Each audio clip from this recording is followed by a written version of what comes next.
행복한 안식일에 하나님을 예배하도록 우리를 초청해 주신 하나님 앞에 감사를 드립니다. 저는 오늘 여러분들과 함께 우리 인생의 최종 목표이신 예수 그리스도를 생각해 보기를 원합니다. 우리가 잘 알고 있는 하나님의 말씀입니다. 빌립보서 3장 12절로 16절에 있는 말씀입니다. 사도 바울은 빌립보 감옥에서 빌립보 성도들을 향해서 이렇게 편지를 씁니다. 내가 이미 얻었다 함도 아니요 온전히 이루었다 함도 아니라 오직 내가 그리스도 예수께 잡힌 바 된 그것을 잡으려고 쫓아가노라. 형제들아, 나는 아직 내가 잡은 줄로 여기지 아니하고 오직 한 일, 즉 뒤에 있는 것은 잊어버리고 앞에 있는 것을 잡으려고 표대를 향하여 그리스도 예수 안에서 하나님이 위에서 부르신 부름의 상을 위하여 쫓아가노라. 그러므로 누구든지 우리 온전히 이룬 자들은 이렇게 생각할지니 만일 무슨 일에 너희가 달리 생각하면 하나님이 이것도 너희에게 나타내시리라. 오직 우리가 어디까지 이르렀든지 그대로 행할 것이라. 여기 사도 바울은 인생의 최종 목표를 우리에게 제시합니다. 우리 인생의 최종 목표를 얻기 위해서 우리가 어떤 신앙의 삶을 살아가야 할 것인가도 우리에게 제시합니다. 여러분, 예수님이 우리 인생의 최종 목표가 되실 때 우리는 하나님께로부터 놀라운 은혜를 받게 됩니다. 한 번은 우리 민태봉 장로님께서 저에게 전화를 했습니다. 목사님, 한쪽 눈이 잘 안 보이는 것 같습니다. 앞에 그림자가 너무 많이 비춰져서 시야가 흐려지니 운전도 할 수가 없습니다. 당분간 목사님 교회도 갈 수 없을 것 같습니다. 목사님께서 좀 기도해 주시기 바랍니다. 그러면서 우리 장로님에게 이제 좋은 안과도 이제 소개해 드리면서 치료를 받도록 했습니다. 드디어 하나님께서 우리 장로님에게 8월 4일 날 입원해서 8월 5일 날 망막 수술을 할 수 있게 하셨습니다. 수술이 있기 전에 말입니다. 전신 마취를 해야 하기 때문에 많은 검사를 하게 되었어요. 그래서 많은 검사를 다 하고 난 다음에 저녁 때쯤 검사 결과가 나왔는데 우리 장로님에게 전화가 걸려왔습니다. 목사님, 수술을 할 수 없다고 합니다. 수술이 불가하답니다. 굉장히 실망스럽고 또 좌절한 그런 목소리였습니다. 그래서 장로님, 내일 수술인데 갑자기 왜 수술이 취소가 되나요? 라고 물었더니 우리 장로님께서 검사 결과를 통보를 받았는데 심장으로 가는 관상동맥 하나가 막혀서 그 관상동맥을 뚫어야 한다고 합니다. 굉장히 실망스럽습니다. 이렇게 얘기를 해요. 그러니까 눈도 아픈데 심장까지 아프다고 우리 장로님께서 아주 힘들어 하시는 음성으로 저에게 말씀을 하셨습니다. 그래서 우리 장로님에게 힘을 드려야 되겠는데 어떻게 힘을 드려야 좋겠는가를 생각하다가 제가 전화기에다 대고 힘찬 음성으로 장로님, 할렐루야입니다. 목사님, 왜 할렐루야입니까? 왜요? 무엇 때문에요? 장로님, 눈 수술은 나중에 해도 되지만 하나님께서 이번 검사를 통해서 우리 장로님의 관상동맥이 막힌 것을 아시고 먼저 그 관상동맥을 뚫게 하셨으니 얼마나 감사한 일입니까? 관상동맥이 막히면 심근경색으로 밥을 먹다가도 잠을 자다가도 장로님 고추를 따다가 감자를 캐다가도 급사할 수 있습니다. 하나님께서 우리 장로님에게 은혜를 주셨네요. 제가 그 말씀을 드리고 나니까 우리 장로님의 음성이 말입니다. 금방 밝아져가지고 정말 생각해 보니까 그렇네요. 성도 여러분, 우리 인생의 최종 목표가 그리스도 예수가 될 때 하나님은 우리에게 언제나 놀라운 은혜로 찾아오신다는 사실을 기억하게 되시기를 소망합니다.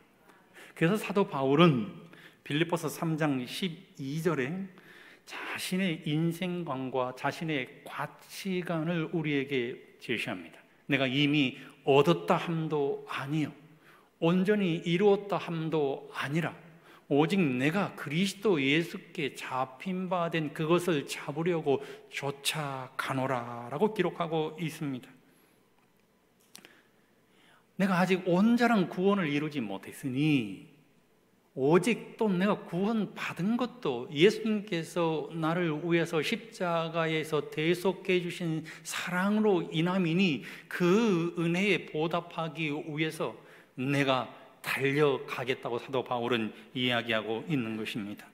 사도 바울이 다메섹 도상에서 예수 그리스도에게 붙잡힌 바 된 인생을 살아가게 됩니다. 바울은 그리스도인을 핍박하기 위해서 숨가쁘게 다메섹 도상을 향하여 달려가고 있었습니다. 그런데 다메섹 도상에서 사도 바울을 기다리고 있는 사람이 있었습니다. 그 사람이 누구였습니까?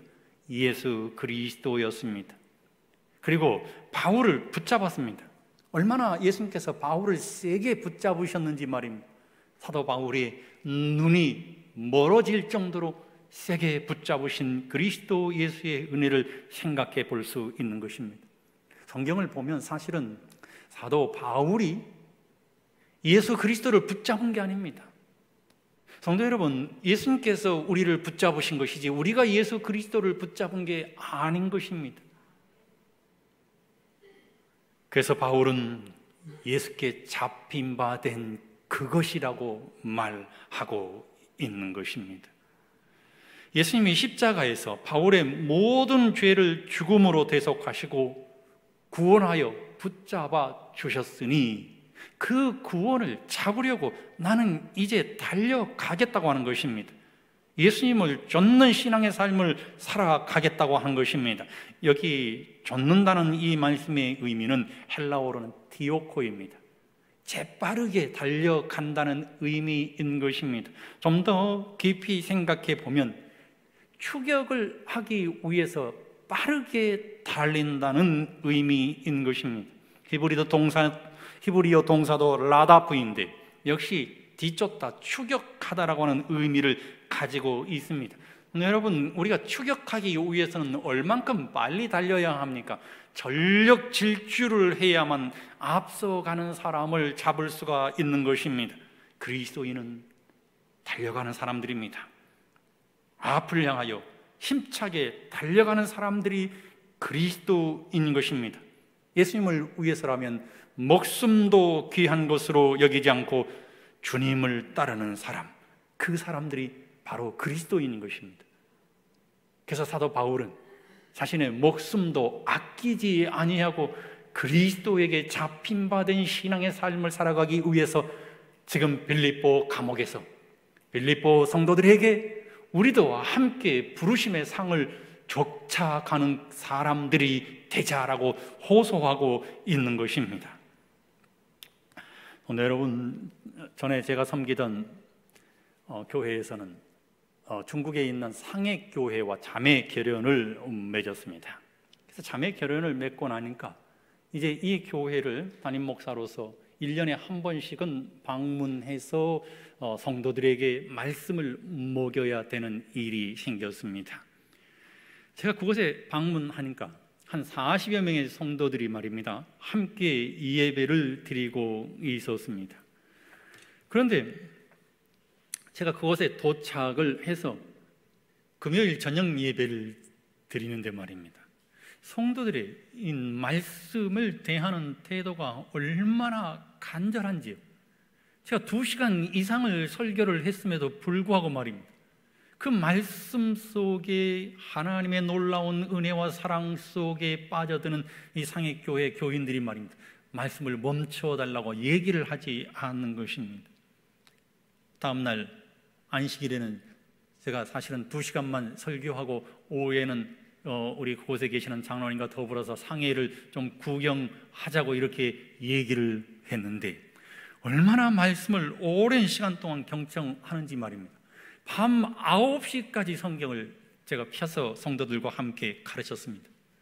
그 다음 일요일 날은 제가 비행기를 타고 돌아와야 하는데 말입니다. 세상에 12시까지 성경을 연구하고 제가 2시 비행기를 타고 서울로 돌아왔습니다. 예수님에게 붙잡힌 바 된 신앙의 삶을 살아가는 사람들은 그리스도께서 우리에게 주신 그 언약을 기억하면서 그 언약이 내 것이 되도록 말씀에 붙잡힌 바 된 신앙의 삶을 살아가는 사람들이라고 저는 여러분들에게 말씀드리고 싶습니다. 제가 그날 안식일에 정말 뜻깊은 이 침례식을 했습니다. 침례탕이 없으니까 말입니다. 튜브로 된 이 간이 풀장에 물을 받아서 이 침례식을 거행을 했습니다. 특이하게도 집사님들이 다 한복으로 갈아입으시고 특창도 하고 또 환영도 하는 그 모습이 참 놀라웠습니다. 그날 침례를 받은 이 청년은 윤성현이라고 하는 여청년이었는데 부모를 떠나서 외국에서만 16년 동안 살고 있는 청년이었습니다. 제가 어떻게 해서 침례를 받게 되었는지 물었습니다. 목사님, 저게는요 친언니만큼 소중하고 또 저의 정신적인 멘토인 언니가 있습니다. 어느 날 언니가 한국에서 이 상해로 전화를 걸어서 성현아, 나 구원받았다. 그래서 구원받았다. 내가 예수님을 믿게 되었어. 그리고 교회에 다니게 되었어.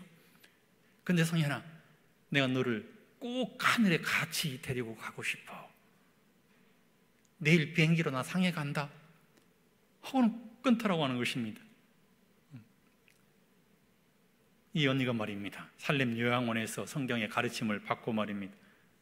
침례를 받은 지 이 3개월이 지나면서 그 뜨거운 가슴을 주체할 수가 없어서 수많은 사람들에게 예수 그리스도를 전하다가 지금 동생인 이 윤성현 자매에게 휴가를 내고 비행기를 타고 상해로 날아온 것입니다. 그리고 그 안식일에 말입니다. 이 청년을 데리고 왔어요. 그리고 성도들에게 소개를 하면서 앞으로 잘 부탁드립니다. 그리고는 돌아갔습니다. 근데 안 올 줄 알았는데 그 다음 안식일에 이윤성현이라고 하는 이 여청년이 매우 이른 시간에 교회에 온 것입니다. 그리고 그 다음 안식일에도 또 그 다음 안식일에도 근 한 달 동안 빠지지 않고 교회를 찾아오자 그 장로님께서 이제 성경을 공부하게 되어 그리고 침례를 결심하게 된 것입니다. 목사님, 제가 우리 언니를 보니까 3개월 동안 너무나 변해 있었어요. 그래서 그 언니가 믿는 하나님을 저도 믿고 싶었습니다. 제가 큰 감동을 받은 것은 제가 믿는 언니가 믿는 하나님을 나의 하나님으로 믿고 싶었기 때문입니다. 그래서 침례를 받고 거듭났으니 저도 이제 언니처럼 예수님을 위해서 살겠습니다. 참 감동스럽고 참 인상적인 침례 예식이었습니다. 성도 여러분, 우리가 예수님을 개인의 구주로 영접하고 그리스도 예수를 뒤쫓아가는 신앙인이 되었다면 오늘 우리도 사도 바울처럼 그리스도 예수를 향하여 전속력으로 다름질하는 그리스도인이 되어야 합니다. 이 안젤루스 실레시우스라고 하는 사람은 이렇게 얘기를 했습니다. 그리스도께서 베들레헴에서 1000번을 태어나셨다 하더라도 내 안에서 나신 바 되지 않았다면 나는 여전히 이른 자였으리라. 여러분, 얼마나 좋은 말입니까? 예수님이 베들레헴에서 1000번을 태어나셨다 할지라도 내 가슴 속에서 그리스도 예수께서 태어나지 않으면, 내가 그리스도 예수의 사람이 되지 않으면, 내가 그리스도 예수에게 붙잡힌 바 된 인생의 삶을 살아가지 못하면 나는 여전히 이른 자인 것입니다. 오늘 우리의 인생이 예수님께 붙잡힌 삶이 되었을 때 예수님은 내 가슴에 감동으로 살아 계신다는 이 놀라운 사실을 믿으시는 우리 모든 성도들이 되게 되시기를 주의 이름으로 간절히 소망합니다. 사도 바울이 말입니다.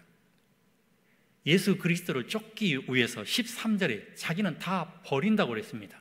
무엇을 버린다고 했을까요? 빌립보서 3장 13절에 있는 하나님의 말씀입니다. 형제들아, 나는 아직 잡은 줄로 여기지 아니하고 그랬어요. 나는 아직 온전하게 붙잡지 못했단 말이에요. 오직 한 일, 즉 뒤에 있는 것을 잊어버리고 앞에 있는 것을 잡으려고 라고 기록했습니다. 그리스도를 뒤쫓기 위해서, 그리스도를 잡기 위해서 뒤에 있는 모든 것을 잊어버리는 신앙의 삶을 살아가겠다고 고백하고 있는 것입니다. 여기 잊어버린다고 하는 이 말씀은 문법적으로 현재 분사형입니다. 현재 분사형은 무엇을 말할까요? 계속해서 잊어버리는 것입니다. 한 번만 잊어버리는 것이 아니라 계속해서 잊어버리는 거예요. 바울은 그리스도인은 뒤에 있는 것, 지나간 일은 잊어버려야 한다고 말하는 것입니다. 잊어버린다고 하는 것은 단순한 망각을 의미하는 것은 아닙니다. 과거에 의해서 더 이상 지배를 받지 않는다는 것입니다. 사도 바울이 무엇으로부터 지배를 받지 않게 되었을까요?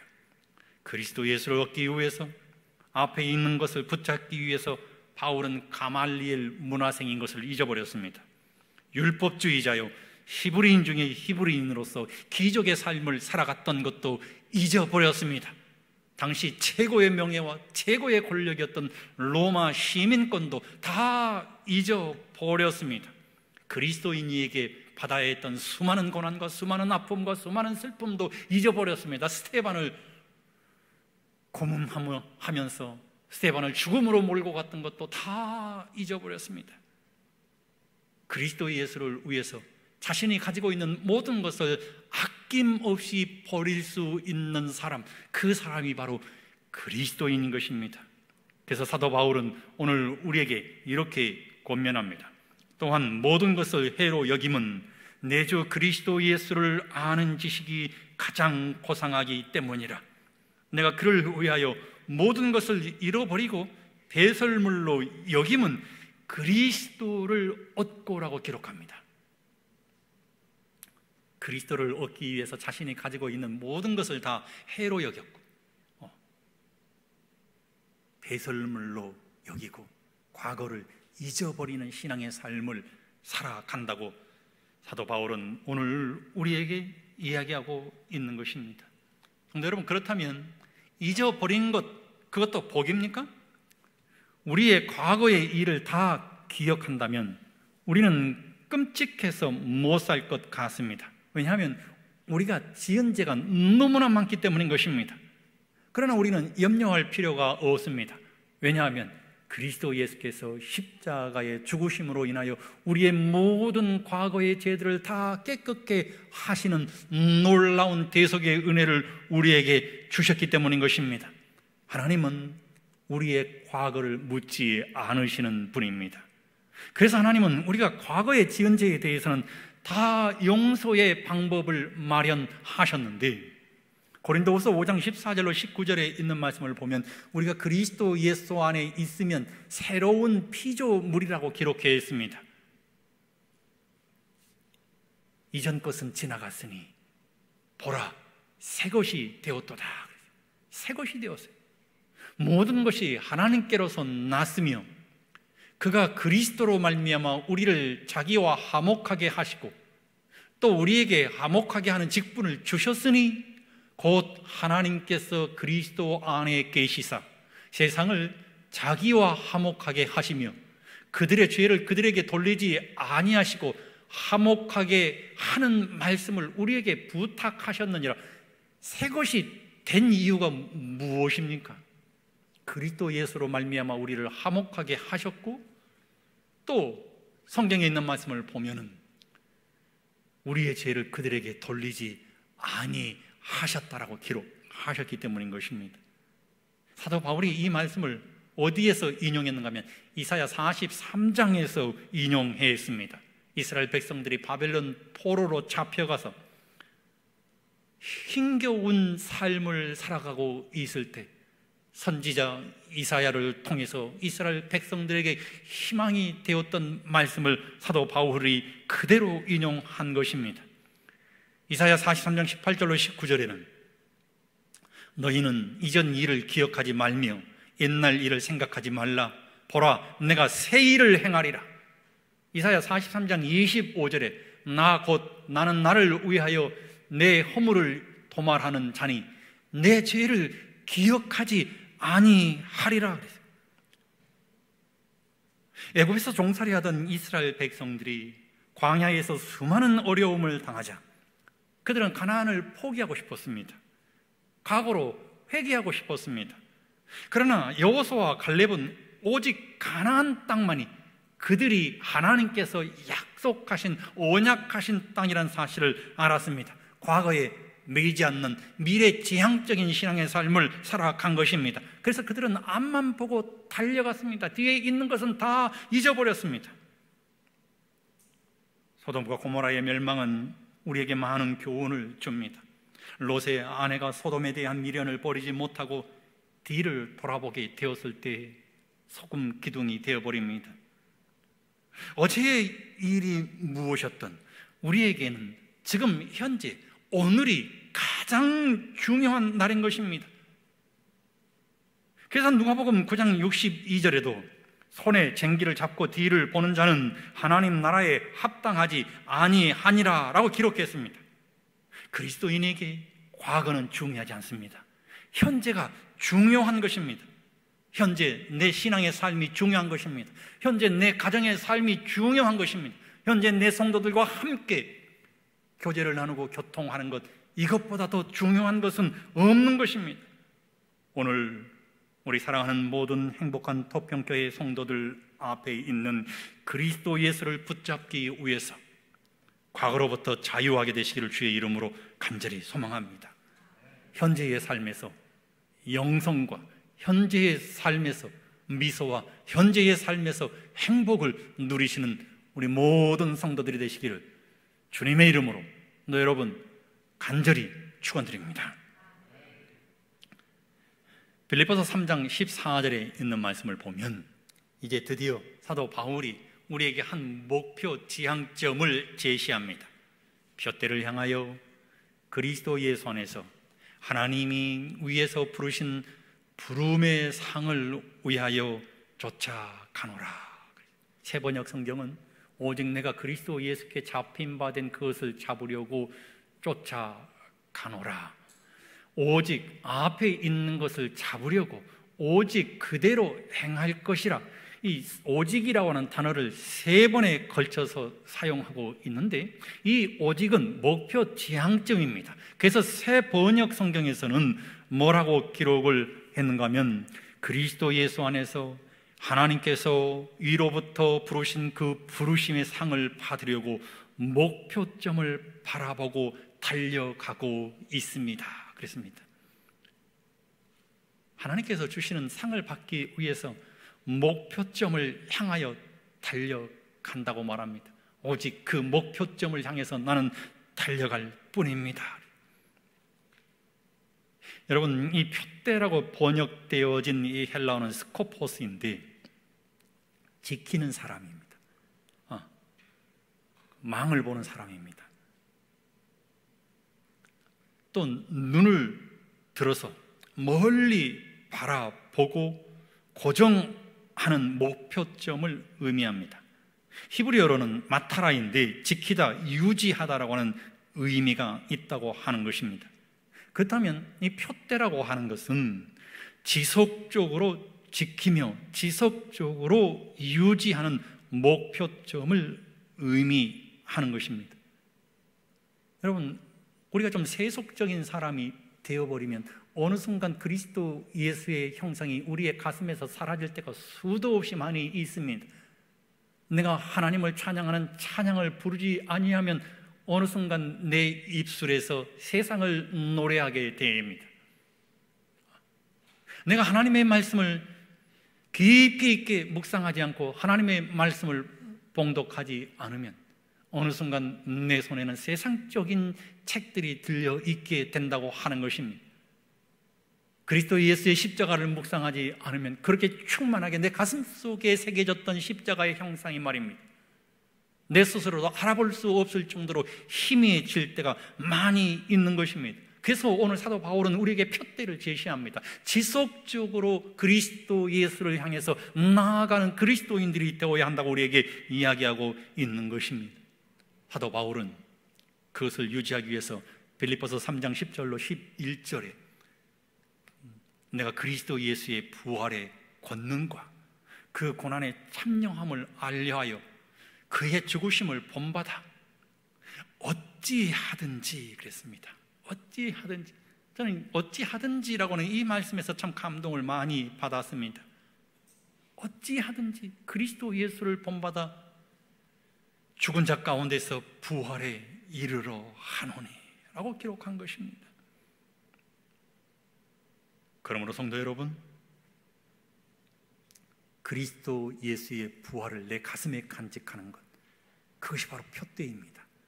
다시 오실 그리스도 예수의 재림을 내 가슴에 간직하는 것, 그것이 바로 푯대인 것입니다. 히브리서 12장 1절로 2절에 사도 바울이 오늘 우리에게 이렇게 이야기합니다. 우리 앞에 당한 경주를 경주하며 믿음의 주요 또 온전케 하시는 이인 예수를 바라보자. 전성력으로 달려가면서 믿음의 주이시고 우리를 온전케 하실, 우리를 하늘로 데려가실 그리스도 예수를 바라보자고 이야기하고 있는 것입니다. 여러분, 이 쫓아간다고 하는 이 말씀의 의미는 사냥개가 표적을 따라가듯 오직 집중하고 몰두하는 자세를 의미한다고 말씀드리지 않았습니까? 고린 지점을 향해서 추격해서 반드시 고린 지점을 통과하는 것, 그것이 바로 쫓아가는 것을 의미합니다. 전력을 다하면 놀라운 일이 일어나게 됩니다. 제가 전에 섬기던 한 교회에서 말입니다, 찬양을 참 좋아하는 여청년이 있었습니다. 근데 학원도 많이 다니더라고요. 노래하는 학원. 그러더니 저에게, 목사님, 저는 가수가 되어야 되겠습니다. 그래서 제가 찬양 가수가 되어라라고 그렇게 얘기를 하니까, 아니요, 저는 가수가 될 거예요. 세상에 내 이름을 알리고 싶어요. 그러니까 아버지가 장로님이시니까 말입니다. 그 어머니도 신실한 집사님이시니까 말이에요. 너 가수는 안 돼. 근데도 아이가 말을 듣지 않고요, 정말 열심히 하더니 300대 1을 뚫고 대학을 가더라고요. 근데 지금도 상당히 유명하기는 한데 말입니다. 아직 뜨지는 못했어요. 근데 지금 교회에서 열심히 찬양 사역을 하게 되는 것을 보게 됩니다. 어떤 한 가지 일에 집중하면 말이에요, 그것이 세상적인 일이 되었다 할지라도 참 놀라운 결과를 가져오게 되는 것이죠. 한 번에 제가 심호하던 교회에서 4분의 이 목사님과 함께 팀 목회를 하고 있을 때였습니다. 어느 날 아침 조회를 하는데 이 수석 부목사님이 저에게 이런 제안을 했습니다. 목사님, 우리 목회실 다이어트를 좀 했으면 어떻겠습니까?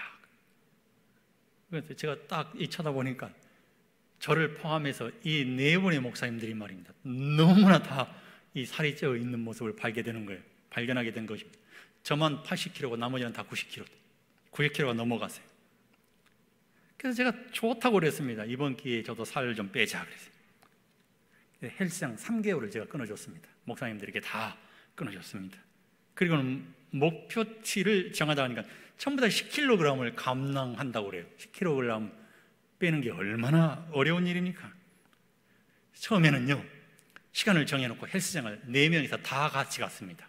근데 어느 순간 2분의 목사님이 안 나오시고 수석 부목사와 저만 뒤에 헬스장에 나오기 시작했습니다. 한 달이 지났는데 막내와 셋째 목사님이 2 손 다 들면서, 목사님, 더 이상 못하겠습니다.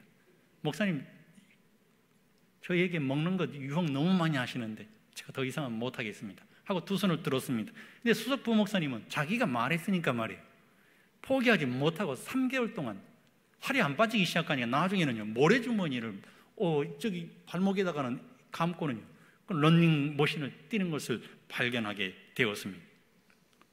어느 순간 턱선이 살아났습니다. 어느 순간 배가 들어가기 시작했습니다. 저를 보는 성도들은 걱정하기 시작했습니다. 목사님 어디 아프세요? 3개월 후 넷이서 사우나를 가서 저울에 올라갔습니다. 막내와 셋째 목사님은 원상 복귀, 수석 부목사님 10kg 감량, 저는 11kg 감량. 금방 요요가 왔지만 말입니다, 어떤 일에 순간 집중하면 놀라운 일이 일어나게 되는 것입니다. 지금 여러분은 어떤 일에 집중하고 관심을 기울이고 있습니까? 사도 바울은 푯대를 향하여 살아가는 신앙의 삶이었기 때문에 오직 그리스도 예수에게만, 하늘에만 소망을 두고 살아갔습니다. 하늘 일에만 집중하고 하늘 일에만 관심을 두고 살아갔다고 하는 것입니다. 한 장로님이 저에게 문자를 보내왔습니다. 목사님, 제가 대쟁투 총서를 다 필사했습니다. 대쟁투 총서를 말입니다, 펜으로 다 필사해가지고 이렇게 많은 노트를 가지고 저한테 가지고 와서 보여주었습니다. 제가 얼마나 대견스럽고 얼마나 우리 장로님이 예쁜지, 목사도 못하는 일을 이렇게 하시는군. 그리고는 제가 그 대쟁투 총서를 필사한 것을 제가 한 달 동안 교회에다가 전시를 했습니다. 수년 동안 오직 이 일에만 관심을 기울이고 집중한 것입니다. 얼마나 많은 은혜를 받으셨을까요? 성도 여러분, 이제 우리는 우리의 시선을 하늘로 돌려야 합니다. 푯대를 향해야 하는 것입니다. 왜냐하면 사도 바울이 푯대를 향한 이유를 하나님이 위에서 부르신 부르심의 상을 받기 위해서 그가 푯대를 향하여 나아간다고 얘기하고 있기 때문인 것입니다. 하늘 올림픽 때 말입니다. 지금 올림픽 시즌 아니겠습니까? 메달 수여식 장면을 한번 생각해 보시기 바랍니다. 우리에게 메달을 주실 분은 누구이실까요? 지금은 선수 각자가 자기 목에 혹은 상대방 목에 금메달을 걸어주는 것을 보게 되었는데, 하늘에서는 우리에게 메달을 수여해 주실 분은, 우리에게 올개관을 씌워 주실 분은 하나님이십니다. 우리가 골드 메달리스트가 되는 것입니다. 예수님이 우리의 이름을 불러주시겠죠. 우리가 하늘 시상대에 서면 우리에게 금멸관을 씌워 주실 것입니다. 천천만만의 천사들이 멸관이 우리의 머리에 씌워지면 우레와 같은 박수 소리와 함께 하늘 국가가 연주되지 않을까요? 그리고 하나님께서 우리에게 상을 주십니다. 어떤 상일까요? 빌립보서 3장 20절에는 하늘 시민권이라고 얘기합니다. 오직 우리의 시민권은 하늘에 있는지라. 거기로서 구원한 자 곧 주 예수 그리스도를 기다리노니 라고 성경은 기록하고 있습니다. 하늘 시민권을 가진 신앙인은 이 땅의 시민권에는 관심 없는 사람입니다. 그런데 빌립보서 3장 20절에 있는 말씀 가운데서 제가 오늘 우리 사랑하는 성도들에게 드리고 싶은 말씀은 무엇인가 하면 오직 우리의입니다. 우리의 시민권. 내 시민권이 아니에요. 우리의 시민권인 것입니다. 우리는 함께 살아가는 사람들입니다. 그래서 우리는 공동체 안에서 그리스도 예수를 바라보는 그리스도인 아니겠습니까? 또 우리는 가정에서 함께 살아가는 공동체 아니겠습니까? 나만 있는 것이 아니라 사랑하는 남편이 있고 사랑하는 아내가 있고 사랑하는 자식들이 있는 것입니다. 우리 모두가 다 하나 되어서 하늘 시민권이 내 것이 될 수 있도록 우리는 끊임없이 그 부르심의 상을 쫓아가는 사람이 되어야 하는 것이죠. 여러분, 이번 주에 정말 이 SNS를 뜨겁게 달궜던 사진 아니겠습니까? 36 서울병원의 한 간호사가 말이에요, 94세인 이 할머니 한 분이 코로나에 걸려 들어오셨는데 그 할머니와 함께 하트 치는 모습이 뭘 입고요? 방호복을 입고 말입니다. 혼자가 아니라고 하는 것입니다. 그리스도인 정신 아닐까요? 이 사진은 올림픽에서 말이에요. 이 도쿄 올림픽 스타디움에서 800m 이 중결선 3조 레이스가 열리고 있었는데 마지막 곡선 주로를 3위로 달리던 아이자이어 주이시라고 하는 미국 이 선수가 말이에요, 발이 엉키면서 넘어져 버렸습니다. 그런데 그 뒤를 바짝 쫓던 니젤 이 아모스라고 하는 이 보츠와나 선수가 말이에요, 그의 발에 걸려서 넘어졌어요. 야, 근데 이 선수는요, 뒤에 발에 걸려서 넘어진 보츠와나 선수는요, 굉장히 잘하는 선수라고 그래요. 그래서 화가 굉장히 많이 날 수도 있었는데 말이에요, 서로가 웃으면서 손을 붙잡고 일어서는 모습 얼마나 하기 외회합니까? 함께가 이 선수들의 모습 속에서 보여지지 않습니까? 그리고는 둘이서 이제 이렇게 껴안고는 달리기 시작해서 마지막 고린 지점을 통과했어요. 그 올림픽 정신이 얼마나 가상했던지 말이에요, 이 보츠와나 선수는 결선에 올라가게 되었습니다. 제가 정말 감동받은 것은 이 카타르의 이 높이뛰기 선수인 이 바심이라고 하는 사람이 말입니다. 이탈리아 템베리라고 하는 선수와 공동 금메달을 땄어요. 이 두 사람은 결혼식에도 가고 그 다음에 또 수도 없이 통화를 하는 아주 친한 친구라고 그럽니다. 이 두 사람이 말이에요, 2m 37cm로 공동 우승을 했는데 2m 39cm를 둘 다 넘지 못했어요. 우리나라 오상혁이라고 하는 이 선수도 넘지 못했지 않습니까? 넘지 못했습니다. 그러니까 심판관이 이런 제안을 합니다. 점프 오프를 계속 하겠습니까? 그러니까 2m 39cm를 못 넘었으니까 2m 37cm보다 다시 넘기 시작하는 것입니다. 그래서 최종 한 명을 가리는 것입니다. 그랬더니요, 이 바짐이라고 하는 이 선수가 말입니다, 정말 멋진 말을 합니다.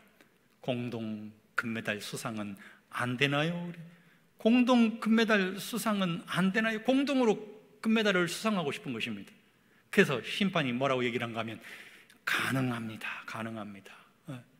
그래서 이 바심이 말입니다, 점프 오프 대신 공동 금메달을 수용했습니다. 그런데 함께 친구였던 이탈리아 선수가 바심보다 더 못한 것 같아요.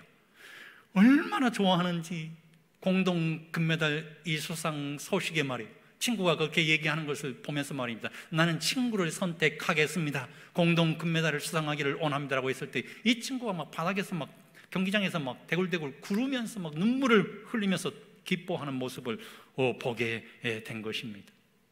그가 이렇게 얘기했습니다. 우리는 함께 이 순간을 만끽하고 있습니다. 지금 이 순간 이제껏 겪은 모든 희생들이 그만한 가치가 있습니다. 성도 여러분, 그렇습니다. 하늘 시민권은 나 혼자 받아서는 안 됩니다. 나 혼자 받으면 얼마나 슬프겠습니까? 내 사랑하는 가족들이, 내 사랑하는 성도들이, 내 사랑하는 친구들이, 내 사랑하는 지인들이 함께 골든 메달 리스트가 되기를 주의 이름으로 간절히 소망합니다. 이것을 위해서 표대를 향하여, 그 부르심을 향하여 끊임없이 달려가는 주님의 귀한 성도들이 되시기를 주의 이름으로 간절히 축원드리고, 하나님의 은혜를 매 순간 경험하는 행복한 성도들이 되시기를 주님의 이름으로 축원드립니다.